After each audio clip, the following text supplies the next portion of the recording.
চাঁপাইনবাবগঞ্জে একটি বাড়িতে হাত বোমা তৈরির সময় বিস্ফোরণে 2 জন নিহত হয়েছেন। গুরুতর আহত হয়েছেন আরও 3 জন। ভোরে সদর উপজেলার ফাটাপাড়া এলাকায় এই ঘটনা ঘটে। বিস্ফোরণে আংশিক বিধ্বস্ত হয় বাড়িটি। স্থানীয়রা জানান, ভোরে বিস্ফোরণের বিকট শব্দ শুনতে পান তারা। খবর পেয়ে ঘটনাস্থলে গিয়ে উদ্ধার কাজ শুরু করে ফায়ার সার্ভিস। ঘটনার পরই বাড়ি সহ পুরো এলাকা ঘিরে রেখেছে বিজিবি ও পুলিশ। এ ঘটনায় স্থানীয়দের মাঝে আতঙ্ক বিরাজ করছে।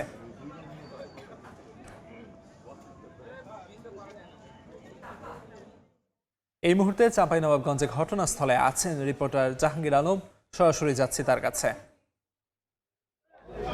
একদম ভোর ফজরের নামাজের সময় এই বসত বাড়িটিতে ককটেল বিস্ফোরণের ঘটনা ঘটে। এই সময় ঘটনাস্থলে 2 জন নিহত হয়েছে, গুরুতর আহত হয়েছে আরও 3 জন। আমরা একটু যদি দেখানোর চেষ্টা করি, ঠিক এই আমার পেছনের বাড়িটিতেই এই ঘরটিতে আসলে ককটেল বিস্ফোরণের ঘটনা ঘটেছে এবং এখনও আমরা দেখছি যে 2টি মরদেহ পড়ে রয়েছে, একেবারে ক্ষতবিক্ষত এবং ছিন্ন বিচ্ছিন্ন হয়ে গেছে তাদের বিভিন্ন দেহের বিভিন্ন অংশ।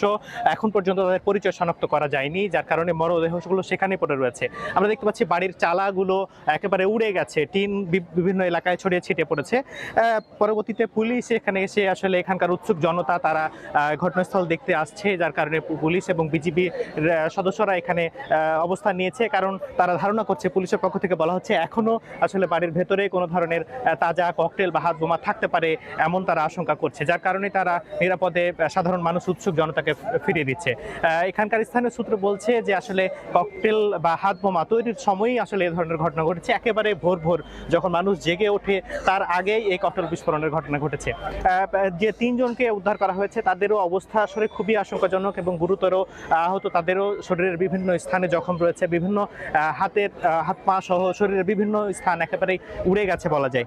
তো এই আমরা ছড়িয়ে ছিটিয়ে রয়েছে, দেখছি বাড়ির বিভিন্ন যে চালা, টিন সহ বিভিন্ন যে এখানকার সরঞ্জামগুলো রয়েছে বাড়ির ঘরের, সেখানকার একেবারে উড়ে গেছে বলা যায়।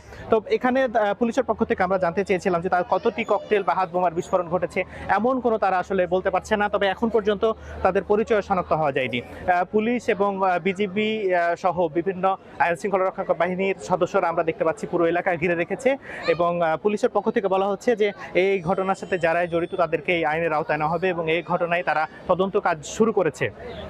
আমরা যদি একটু বলার চেষ্টা করি, এই সীমান্তবর্তী এলাকায় আসলে বিভিন্ন সময়ে ককটেল বা হাত বোমার বিস্ফোরণের ঘটনা ঘটে এবং এরই ধারাবাহিকতা আজকে আসলে এই 2 জনের প্রাণঘাতী ঘটলো এবং আরও 3 জন গুরুতর আহত হয়েছে।